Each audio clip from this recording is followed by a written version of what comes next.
Hey, you guys, hope you're well. I just wanted to take this opportunity and let you know about our amazing new business scalability scorecard.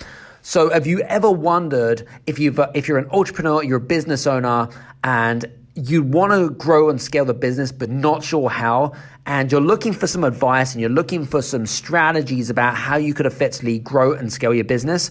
Well, this is your opportunity. We have actually created an amazing business scalability scorecard. It'll take you around 7 to 8 minutes. And at the end of that, it will actually create a report of all of the things that you're doing particularly well in and the things that you need to make improvements to your business.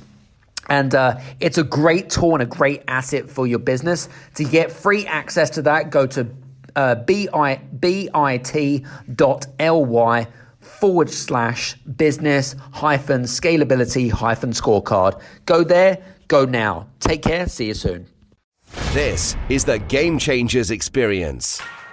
Deep dive conversations with leading business disruptors, Olympic athletes, celebrities, entrepreneurs, and influencers from around the world. This show will teach you insights about the winning principles in mindset, productivity, marketing, branding, entrepreneurship, business strategy, and more. Hosted by productivity authority, business strategist, former elite athlete, author, and public speaker, Adam Strong. Hello, everybody, and welcome to the Game Changers Experience with myself, Adam Strong. And today I am super pumped and super energized, as I always am. Today we have a really interesting guest on the show, and his name is called Alain Hunkins. Now, Alain, basically what he does is he helps high-achieving people become high-achieving leaders, which we'll talk about. He's got over 20 years experience in consulting and coaching and speaking with over 2,000 different group leaders, and has worked with an abundance of different corporations, including Wal-Mart, IBM, General Electric, just to mention a few. And he's also a best-selling author and he's got a book called Cracking the Leadership Code, which was published by Wiley last year. And Alain, just want to say, welcome to the show. Thanks so much, Adam. I'm so excited to be here with you and have our conversation. Absolutely fantastic. So interestingly enough, we're going to be talking a lot about leadership because that is your area of expertise. And I always find leadership an extremely fascinating conversation. Now, it's interesting because if we'd have been talking about leadership, maybe I'd probably say a good 18 months ago, it probably is one of those what we call subjects where everyone seems to be talking about is leadership. But now leadership has really shifted over the last 18 months, especially as we go what I call through the digital revolution, which is what we're in now. And I don't know what your thoughts are about that. Do you think there's been a shift there? What do you think? The answer is yes and no. Has there been a shift? Yes and no. How's that for non-committal? I'll explain what I mean by that. Yeah, sure. So has there been a shift? Of course, there's been a shift from the point of view of, the coronavirus pandemic and all the after effects of that has pushed things forward where, as one of my colleagues said, there's no more future of work. There's just the now of work, right? Mm-hmm. So many things. Oh, we can't do this. We can't have our staff work from home. Yes, you can. And you just did. Amazing, right? So obviously there's so many repercussions, and that has changed. What has not changed, however, underneath are the principles of what makes for an effective leader. And it's interesting. I was just on a podcast yesterday talking with a host and speaking about this, and because my book was launched on March the 24th, 2020. So clearly it came out the week the world shut down, but it was clearly it went to print way before the pandemic. And she said, right. It's amazing because the principles in your book seem almost prescient, like even more important than ever. And I think it's true because I think the timeless principles have become that much more important in that, in this new world of work, let's call it post-March 2020, your good qualities need to be magnified. And anything you're doing poor as a leader is being magnified. So if you were a mediocre leader before, the cracks are really showing now. And so ultimately, what it comes down to me, are what I call the three meta skills that leaders need to demonstrate in any format, whether it's live or virtual, online, synchronous, asynchronous. And these three meta skills, and they're timeless, universal, but they're especially important now. First is connection, right? Because at its heart, I don't care what industry you're in. You can be in pharmaceuticals or software, manufacturing.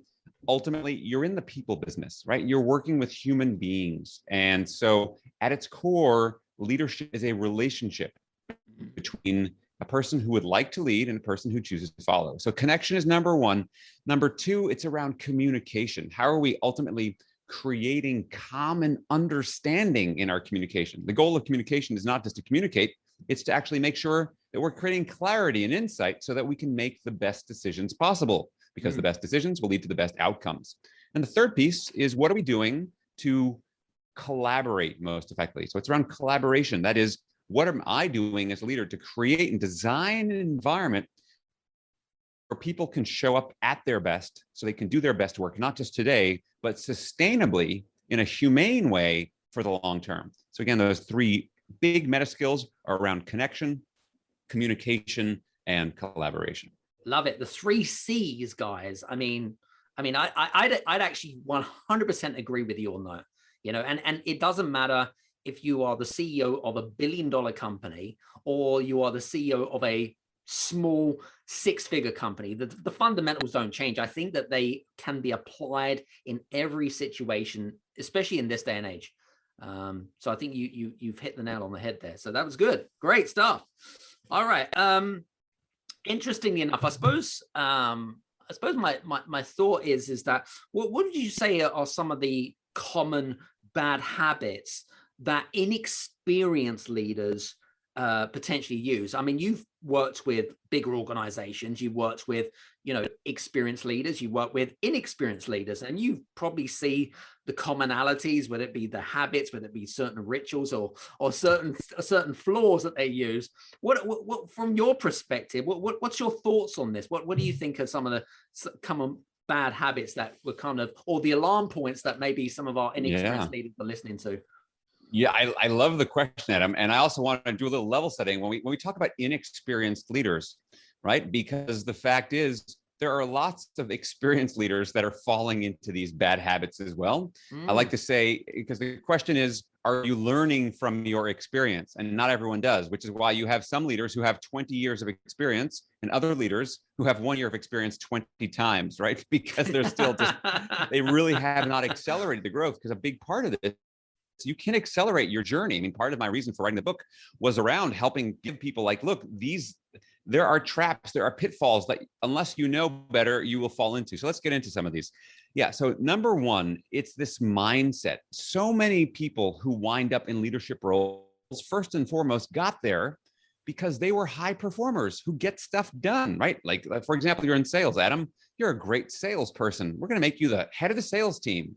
Well, guess what? The skills that make you a great salesperson do not translate to becoming a great sales leader. True. So therefore, just trying to do more is not going to get you there. Or as our common colleague, Marshall Goldsmith, wrote this book, what got you here is not going to get you there, right? So the first thing is recognizing you have to shift from being the high performer to focusing on facilitating high performance in others. And that is less about pushing and doing and commanding and controlling, AKA old school leadership, AKA born out of the industrial age, where you literally had people on the assembly line doing manual labor 8 hours a day, every single day, the same stuff. Let's take an example, a Ford Motor Company, the Model T, which they had on the assembly line, that product did not change for over 2 decades. It was the same car they were producing. So literally, Henry Ford said about his employees, why is it every time I want a pair of hands, they come with a brain attached? The idea was to show up and do, and other people would do the thinking. So the first trap that we fall into is thinking that we have to be these command and control leaders. As you said, we are in this digital age, the digital revolution. We are definitely still in it and going through it. So the first thing is, people don't need you to tell them what to do. You need to actually convene the smart knowledge workers that you have, understand what they know, find out who needs to know what you and other people know, help information move from where it is to where it needs to be, find ways to translate that information into insight, and then support people so they can do their best work. So the first thing is this idea that I got to let go of the idea that I'm in charge. because what you will end up defaulting to is power struggle. And we all know this, probably we've all experienced it somewhere. Many of us experience it in our families of origin. I know you have a 16-month-old, so maybe you haven't gotten to this place yet, but this whole sense of, it's easy, when we are frustrated and we are in a position of power, it is easy to default to, oh, just do it because I say so, right? Because I say so is a really rookie move when it comes to leadership, because only at best will that create compliance, but you will not get any level of engagement or commitment beyond that. So that's the first big piece that I would say. And then the other big overview here is that so many leaders, because we feel pressure to deliver results, we're highly conscientious, we're results driven, which is a good thing. However, we oftentimes focus so much on results that we do so at the expense of people. And a good rule of thumb that I coach leaders on is to put people before tasks. Because the fact is, all of those tasks and all those results and all those metrics that you spend nights worrying about, whether that's earnings per share or revenue or whatever that is, guess what? Those numbers are just lagging indicators that actually are lagging as a result of the behavior that someone did something. Sales don't sell themselves. There was a salesperson who did something, or a process that created automation for people to come back and click and buy. So what are you doing to understand that? Put people first. And so we have to realize that we need to spend a little bit of time with our people first. And that means learning how to go slow, because yes, in our digital age, information travels at the speed of light. You get 200 emails a day in your inbox. That happens instantaneously. However, human beings travel at the speed of matter and emotions, and they're messy. And you've got to learn to embrace being an amateur psychologist, because you're dealing with people. And so you can't avoid that. Otherwise, if you do, you're, again, rookie move, inexperienced. So you do so at your own peril. So those are a couple of examples. We can go into, we got a ton more, but those are a couple of big rookie moves that oftentimes inexperienced or lack of experienced leaders make. Some good points there. I love it. Very, very cool. I suppose the other thing that we really didn't, which you kind of touched on a little bit, which I think is a great trait to have, is leading by example, because you talked about power and having the power struggle, but I suppose leading by example and actually getting your hands dirty, right, and actually showing someone and saying, hey, why don't you follow me, is a much better alternative than, oh, why don't you just do it the way I do it, and let's not ask questions. What do you think? Oh, absolutely. There's such power in modeling. One of my favorite quotes of all time comes from Albert Schweitzer, the Nobel Prize winner, who said, example is not the main thing in influencing others. It is the only thing, right? And so again, and I think one of the challenges that so many, inexperienced leaders have, and I see this and I get asked this all the time, it's like, how do you get better at this? It's very hard to do this well if you've never had anyone role model it for you. So what does it mean to be this new generation of facilitative leader who knows how to connect, communicate, and collaborate? If you've never seen it, you can read it in a book, but you're still like, but what would that look like day to day? And so breaking that down. So for example, we talked about the importance of putting people before tasks. So let's just make that even more granular and tactical for people to do. So here's 3 questions you can use, and I call it the check-in.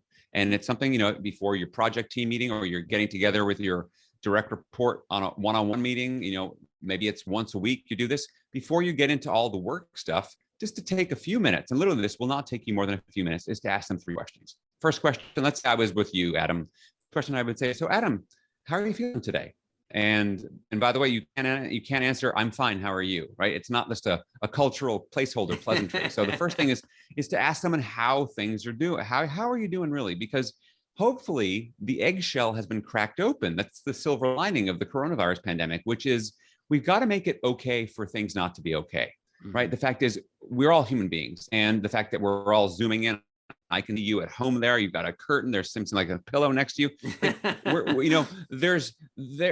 We have real lives, and there's pets and babies crying and all this stuff going on. And so in some ways, it's helped us to embrace our humanity. And we're also dealing with a life-threatening pandemic disease of, COVID-19. So the first question is, how are you really? And opening up, and you can share for yourself, how am I doing? And, and if I'm the leader, I don't have to be, I'm perfect. I'm always perfect. I'm Superman. No, instead, like, well, this is what's going on. Like, my kids are going back to school and they're really struggling because they've been remote learning for a year and it's really hard. And my daughter, who's going into high school feels like she doesn't have any friends. I mean, so again, just connecting and being, again, I'm not saying have group therapy sessions, but just sharing a little bit of reality of life. So question number one, how are you feeling? Question number two, what's on your mind or what's distracting you? Because the fact is, we're not all like, I'm perfect, I'm here, I'm ready to go. So it's helpful to give people that psychological space and safety to say, hey, what's going on in terms of what's on your mind? What's distracting you? Great. And then they answer that question. And the third question, Adam, how can I support you today? What can I do to support you? And just again, and the great thing of those three questions is you don't need to know what the answers are. You just need to listen and validate, normalize someone's experience. And then that will take you a few minutes. Then you can get into all your work. I can guarantee you taking the time to go slow will actually accelerate your long-term results. And that's counterintuitive for a lot of leaders. So again, there's a simple example of a way you can practically apply some of these things, and you can be the role model, and then they can start doing that in their team meetings, going back to the whole idea of leading from example. Love it. Some great examples there, Alan. Well, that's great stuff. Interestingly enough, and maybe I should have asked this question right at the beginning, but we talk about we've been talking about the importance of the difference between good leaders and bad leaders. But now my perceptional, I suppose, my definition of a good leader is going to be very different from your definition of a good leader. But what really is a good leader? Any thoughts? Yeah, I mean, I think there's a lot of things. Number one is a good leader. There's no objective standard in that if leadership is a relationship, it's ultimately about perception. So what's good to you looks different from the person next to you, next to them. So part of it is it's not a one size fits all. That being said, there are certain fundamental universal principles that we know work in terms of what makes for a good leader. So I would say number one is that good leaders make people feel valued and that person cares about them. So you could say, so what's the skill you need to demonstrate for people to have the result of feeling valued and cared for? You need to show empathy, right? Show people that you understand them and care how they feel. And empathy is a skill that can be learned. Another thing that's key is that people, makes for a good leader, people have to believe you as the messenger. Because if we don't believe the messenger, we won't believe the message. Therefore, what are you doing to make sure that you are credible in the eyes of the people that you lead? And there's been a lot of research done on leadership credibility. It turns out there's 4 key components that have not changed in over 30 years in terms of what people say are the most important qualities that create leadership credibility. What do you think number one is, Adam? If you think about what makes for a credible leader? Well, I would say empathy, using empathy. So I think that's probably a good one. Having good listening skills is probably a really good one as well. What would I say the third one is credibility wise? The ability to learn and grow, I think is another good one. And I think the last one from my perspective would be is don't compare yourself to others. Don't compare yourself to other leaders in a marketplace. Always be the best version of yourself. Yeah. So all important. And yet when it comes to credibility, the answers are a bit different. So number one, honesty, okay, is that we actually want our leaders to walk the talk and talk the walk, that they basically, like you said, role model, do what you say you're going to do. And that people, so it's not just honesty talk, but actually showing up and following through with commitments. That's number one. Next one is around inspiring. And I think part of what you talk about around listening. So inspiring doesn't mean you have to be, a level 10 extrovert. Oh my gosh, like you don't have to be a cheerleader. Like that's not inspiring necessarily. In fact, being empathic or being a great listener can be a huge way to be inspiring because it actually shows people that you're interested in them. So they are connected. So we've got honesty, we've got inspiring. Third is around competence, right? That basically people believe that you know what you're doing. Because if we start to doubt your competence, they're not going to have much confidence in you. So important, Alan. So important. Oh my God. And the fourth one is around forward looking, that you have some kind of a vision of the future. And that actually what separates out leaders from contributors is that leaders are basically looking to bring us on a journey from our current state to some sort of desired future state, whatever that future state might look like. So that's some examples of what that looks like. Very cool. I mean, they're Yeah. kind of closely related. I think the Yeah. ones that I was giving, but maybe Yeah. from a different context. So yeah, Yeah. it's an interesting one. I like it. Very, very cool. Interestingly enough, now empathy is a word that's come up a lot over the last sort of 18 to 24 months, a lot in the workplace, especially from a leadership perspective, especially in times of uncertainty and things like that. Now, how can we use empathy more in the everyday setting, whether it be employees working from home, whether it be people coming into the office now? How can we continue to use an empathetic personality or skill set as a way to continue to nurture and keep that connection? Okay, great question. So if we think about, let's start again, level setting with what is empathy, right? If it's showing people that you understand them and care how they feel. So what is understanding? Understanding is about seeing reality the way other people see it, right? So stepping into their shoes. Right. And so if you think about the whole field of design thinking, right? Design thinking is all about understanding the end user and what's their experience of this, and then working backwards from that. And what would they like? What would make them happy? And that has informed very much what we call the user experience. It also informs the customer experience. And surprise, surprise, it also informs the employee experience. So there's been some wonderful studies that come out recently from DDI, Development Dimensions International, around things that leaders can do around the employee experience. So if you think about empathy, so let's say you've got people working from home. So understanding how is it like for them to work from home if they never did that before? Are you setting them up with the tools they need to succeed? And so, for example, there are some people, I know a lot of people are having this debate of, are we coming back to the office? Are we back full time? Are we sometimes back? Are we hybrid? And there's no one size fits all. And understanding, everyone's situation is different. So for example, if you're in a house, let's say you live in an apartment in New York City that's 300 square feet and there's 4 other people in there. I'm just exaggerating slightly, but you get the idea. It's like, oh my gosh, apartment. It's a huge, I know. You may be like itching, like, oh my gosh, I can't, like, working from home is the worst thing because I literally lock myself into the bathroom and put soundproofing on so I can have a Zoom call. I mean, and other people actually are in a situation where it's much more effective. So a big piece of understanding the employee experience is to ask people. Empathy really is kind of a very close cousin of inquiry. It's because we want to inquire. And, if I think about my work as a coach, so often what I'm doing is helping people to clarify for me and for them, understanding what's going on. And then because once people feel that you care about them, that you value them, that's when you get trust. I mean, and that is so key to effective working relationships at every level. So those are some places I would start when it comes to empathy. Love it. Very good. Good answer.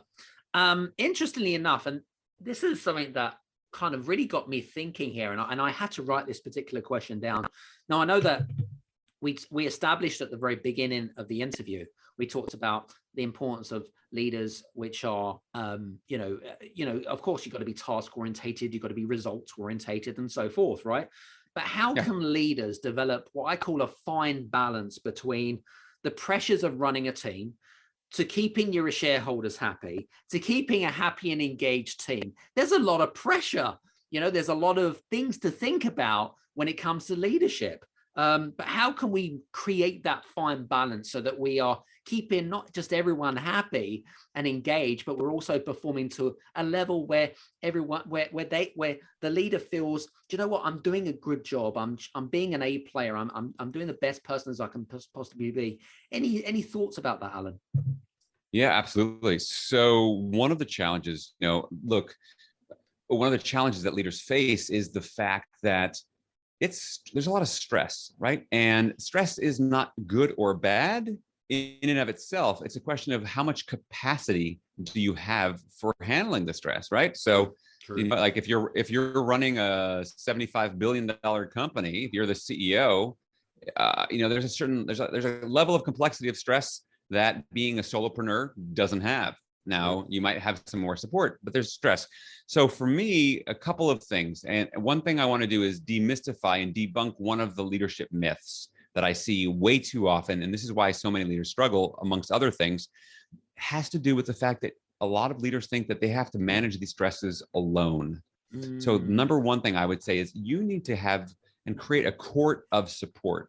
And it's not just one person necessarily, but whether these are mentors or coaches or peers or colleagues or friends that you've known since the second grade, you need people where you can just not be on. Because let's face it, when you're in this leadership role, so often you're on. You have to you're under the spotlight, you're under the microscope. People are picking apart everything that you're saying and doing, everything you're not saying and doing. So you need a place where you can just decompress, take that leadership hat off and just share, vent, and get some feedback, maybe some coaching, some mentoring around stuff. So important. And the other thing within this, as you think about all the various demands, is what are you doing to increase your personal reservoir of capacity to meet those demands? And for me, that's very much around self-care on 4 different dimensions. There's the physical level of your energy. There's the mental. So I'll just kind of go through these in terms of physical energy is around the quantity of your energy. So literally, are you doing things like, are you getting enough sleep? What kind of food or fuel are you putting into your body? In terms of, are you hydrating? It's, basic things like that. Sleep being critical to all these things ultimately.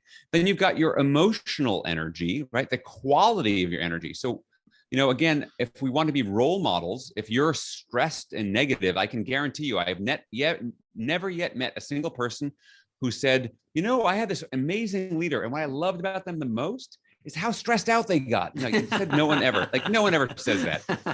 No one ever says that. So the fact is, and the thing is, human beings, we are wired as open loops, which means that our emotions are contagious. And actually, negative emotions are more contagious than positive emotions, which means that what are you role modeling to your board, to your employees, to everyone in your life?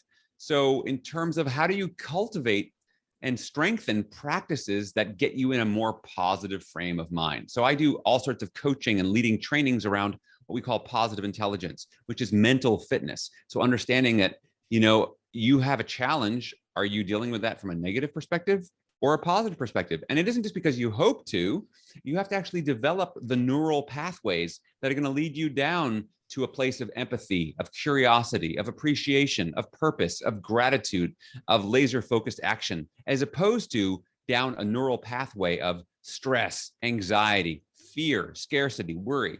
Right. So these are things that leaders need to cultivate. This is why personal and professional development is so important. So that's physical and emotional energy. The third is mental energy. And that's where do you focus your time? So are you one of those crazy multitaskers who's trying to do 8 things at one time?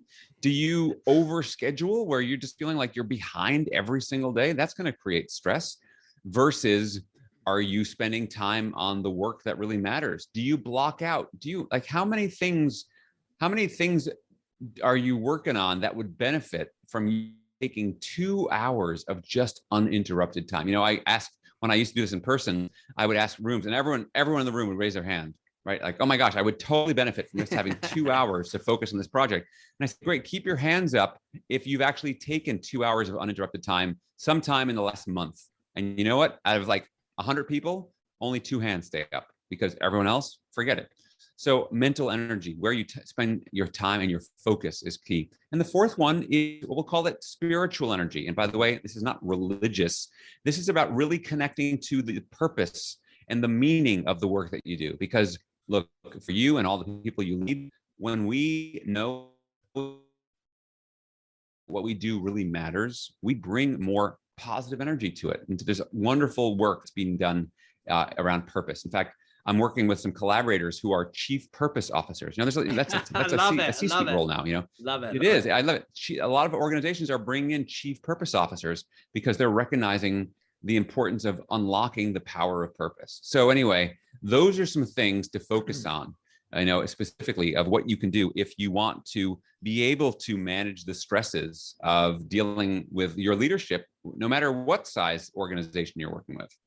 You know what I love about what you've just said there, because there's a lot of things that resonate with me, what you were just saying. Energy management, absolutely, 100% love it. Very topical, actually, especially in this day and age. And the other thing that you talked about was which I'm a big fan of, by the way, Alan, which is purpose, because you know, and it's interesting because that rolls in nicely into the next question I have, because as you know, there are what I call different generations of call them employees, right? Whether it be Generation Y, Generation Z, generation, you know, millennials or whatever it is, right? Yes. Yeah. My question would be is, how does our leadership styles differentiate between someone that, say you want to highly improve engagement and motivation with someone that is a Generation X compared to millennials that demand more purposeful work and that are not really driven because of money, you know, because obviously, you know, that's just the way life is right now, and things like that. But how can we as leaders embrace different leadership styles? Are there different leadership styles when it comes to dealing with different types of different generations? And if so, how do we go about doing that? Any thoughts there? Yeah, I love this question because I was talking about this the other day about generations in the workforce, and just, yeah, I mean, we still have a few baby boomers still, you know, in the workplace, not many, but a few. You got Gen X, Gen Y, Gen Z, millennials, you call them what you want. Yeah. And so what's interesting, I think, going back to the fundamental principles, you know, what we can thank the millennials, particularly also known as Gen Y, thank them because they came into the workforce and they saw basically Gen X kind of put up, you know, we're a small, I'm one of it. I'm a Gen Xer. So we're a small generation demographically, and we kind of had to go along because you had this massive group of baby boomers in the workplace. And so basically when Gen X came into the workplace, you kind of followed along, which was, all right, here's a job, kind of, you know, some of it sucks, but you do it because that's what you do, and you pay your dues and you get ahead, and that's fine, you know, and that ultimately, if you just kind of stay on the track and keep climbing the ladder, you'll get to the top and you'll be a success. Boom. And that's kind of Gen X kind of went along because that was the formula. That's what has been around for multiple generations beforehand. Well, Gen Y, the millennials show up to work and they look at, you know, the old boomers. You know, and I'll give you an example. I worked a lot in with big four consultants, you know, the big four consulting companies, and their model for generations, for quite some time, was we bring the best and brightest at school, and then we kind of put them into these road shows where basically they go on the road on Sunday night. You know, they're on an engagement team, they're with a client, and they're there till Thursday or Friday. They work 14, 15, 16 hours a day. Damn. You know, we give them pizza, you know, and then if they kind of churn, you know, they'll work hard. And so we know that we're going to churn a bunch out, you know, a bunch are going to churn and leave because it's going to be too hard. But the ones that stay are going to rise up, and then we're going to make them managers and then senior managers and partners. And it's always this law of attrition. Well, that's how it always worked. Well, the millennials got to town and they went, no way, this is stupid. And they had enough clout because there were so many of them that refused to play that game that the big consultancies had to change the equation. They oh, we got to start thinking about work-life balance. We have to start thinking about things like well-being at work, because basically what the millennials said was, I deserve to be cared about as a person. I am not just a worker automaton ready to go to the consulting coal mines and slave away for a corner office someday when I'm, you know, 30 years older and just and you've sucked all the life out of me. I am not interested. In fact, I will quit this job and I will move back into my parents' house. And they did, and many of them did.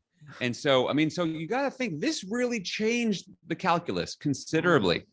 And so what's interesting, I think particularly this is for any boomers and Gen X leaders now, this is the mindset shift you have, because basically what Gen Y and Gen Z have known since they were babies is that you are a valuable human being just for who you are, and that deserves care and respect just for who you are. And yes, there's work to get done. And yes, you want to connect, communicate, and collaborate. Now, Gen X and boomers look at all this and they go they're entitled. They just they want to be promoted in 2 days. They want to keep learning and growing. They basically don't want to show up and just pay their dues mindlessly. They want to know, what are we doing here? What is the greater societal reason? Like you said, our purpose, our meaning for what we're doing. And they will choose to work in organizations for less salary if they feel it's much more aligned to their values. And at the same time, they will leave organizations that do not demonstrate their values in terms of what's going on. So where that leaves now the folks who are in leadership roles, and this is, we'll call them Gen X particularly, and even some early early millennials, is if you went along and paid your dues, you will probably have a little bit of a coping strategy. You're like, wait a minute, I paid my dues. This isn't fair. I had to do it. What are you saying? You saying that we have to suddenly just care? And that's exactly what I'm saying, is that, you know what? As leaders, the buck has to stop with us. And we have to be the ones to break the chain. You know, just like with fraternities and initiation of hazing, you can't just say, like, well, it was done to me, so I'm going to do it to them. No, they have asked for a new way of working. And so leaders have to realize, yeah, you know what? I went along and I put on with lousy stuff, but good on you, young people. You've asked for something different. Because the other thing is that's different about this generation. You know, everyone says like, oh, it's just young people. And every generation, you know, young people, just like, you know, boomers were like that. They were rock music. There's a big difference though right now with millennials and Gen Z, which is the things that are creating all the cultural shifts and technology. They're the ones who are in control of the technology. Never before in human history has this new group of new generations had access and control of the very technology that is changing the world. And that is the game changer that we have to be aware of. And that's why leadership needs to shift.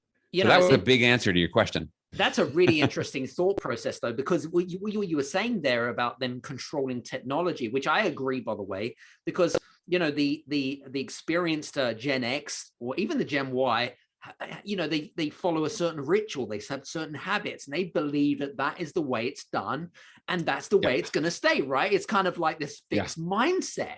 Whereas the millennials, they're like, no, we should embrace technology. And guess what? We control all of this. And if you like don't embrace this, then you're going to fall behind your competitors. You're going to fall behind. You're going to not attract the right types of people, so that when your Gen X people come to retirement, your firm is going to struggle, right?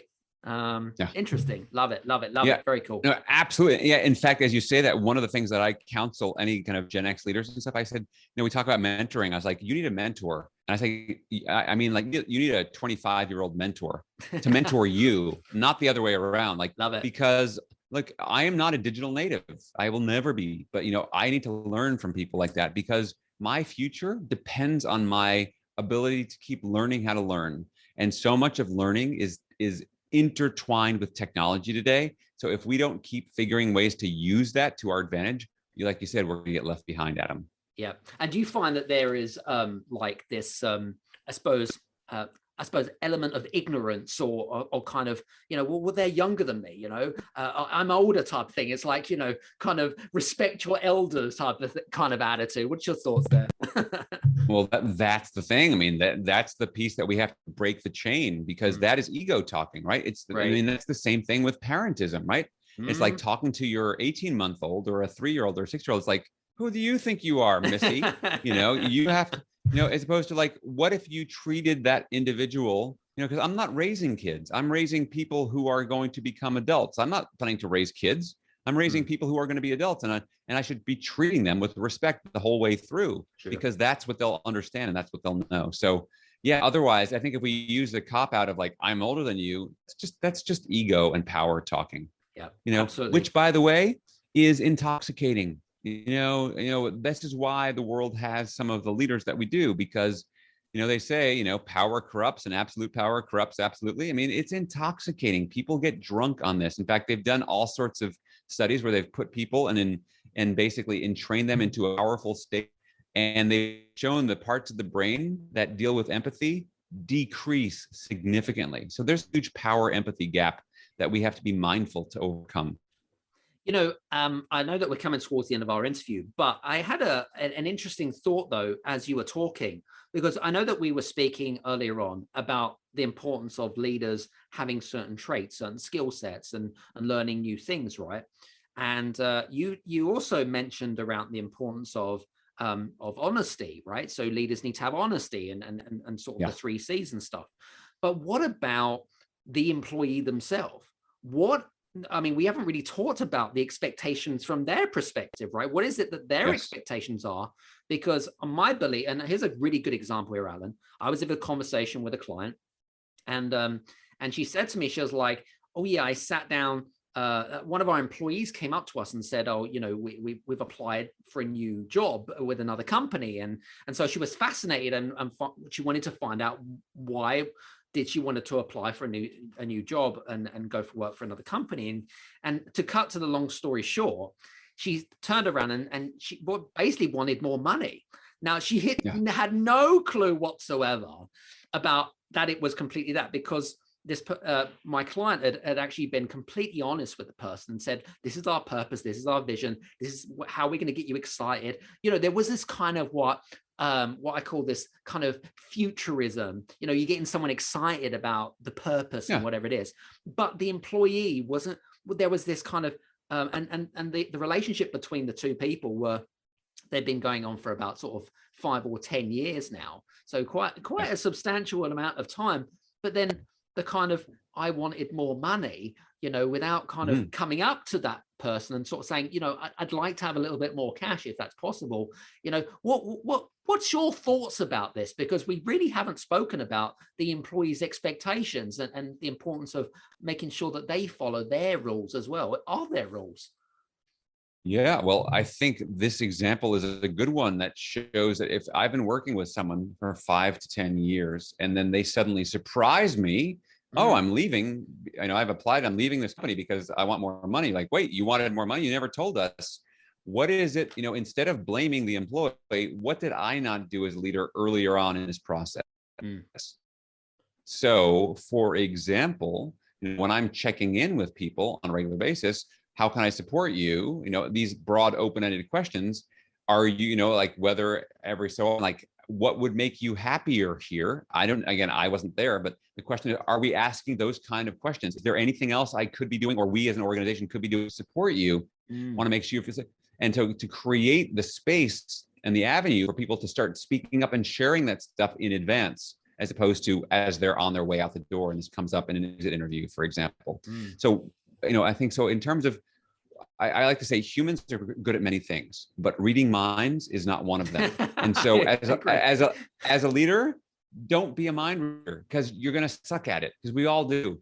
Instead, create as many opportunities to ask these open questions and have people tell you what's on their mind. And then you actually have something to work with, and whether or not you can meet their needs, well, at least you know what they are, because I will tell you, you will never meet the need that you don't know exists. It's just, it's like shooting at a archery target with a blindfold on. The likelihood of you hitting that target is pretty low. True. Love it. Very good. Good answer. Well, I was going to ask you, you've been working in the leadership realm for well over 20 years. What are you working on? What's exciting in Alain's world? What is it that that you have to kind of tell our listeners, and is there anything that our listeners can do for you? Yeah, a couple of things that I'm really excited about these days. Talking about pivoting. So, I mentioned the fact that my book came out March 24th, 2020, and almost all of my work was face-to-face. So I had to pivot. That's the word of last year, right? Pivot, reinvent. And so a couple of things I'm really excited about right now is I've partnered with a technology company that what we've done is we've taken a lot of these principles that we've been talking about so far in our interview, Adam, around connection, communication, collaboration, and breaking it down to those practical skills like the check-in, those 3 questions we talked about, and turning this into an online asynchronous learning experience that is micro lessons. So you do them in 5 minutes a day over the course of 30 days that uses gamification, if you're all familiar with the idea of gamified apps. So it uses gamification, uses positive psychology, and it uses habit formation and micro lessons, and a 30-day leadership challenge. And I run a few of these open ones. I also bring them in-house for companies. So that's one of the things I'm super excited about, how we've been able to take this and shift this and how powerful it is. And we've had, done 5 cohorts so far. And we've had our last cohort, we had people from every continent except Antarctica. We haven't had anyone from Antarctica. So that's one thing I'm working on. So lots of information. I can share more about, we can learn about that. And the other thing I'm working on right now is, we talked earlier about the importance of building our mental fitness and leadership capacity. And one thing I'm doing now is a deep dive. I work with small cohorts of only 5 to 6 people at most at a time, where again, this is gamified, app-based micro learning.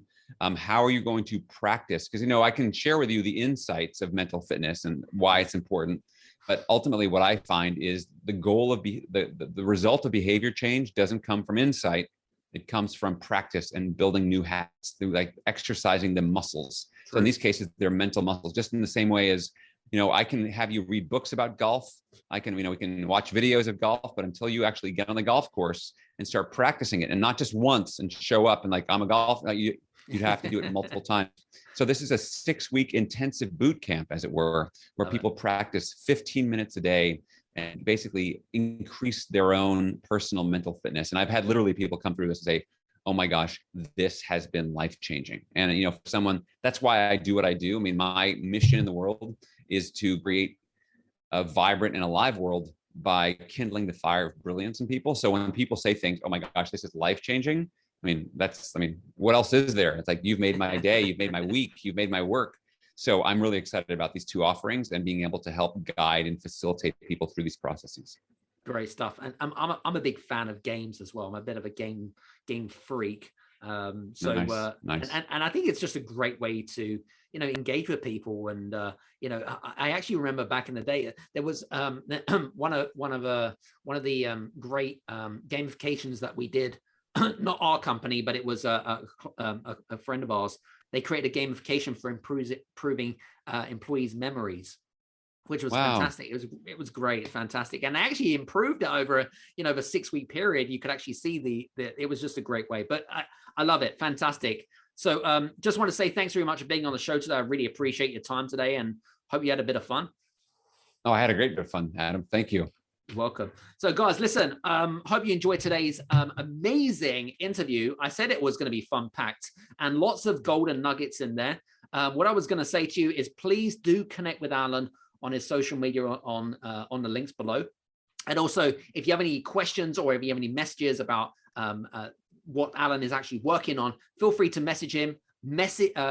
Also quote the Game Changers Experience podcast, and I'm sure that he can put 2 and 2 together. So from me and Alan, just want to say thanks very much for being on the show, and see you again. Hopefully see you on the next one. Take care. See you soon. Hey, you guys, I just want to say thank you so much for listening in to this episode of the Game Changers Experience. I hope that you got some amazing value, some great insights, and golden nuggets that you can implement into your business straight away. I would really, really appreciate it if you could leave a 5-star review on the button below. Have a fantastic day, and we'll see you on the next episode. Take care.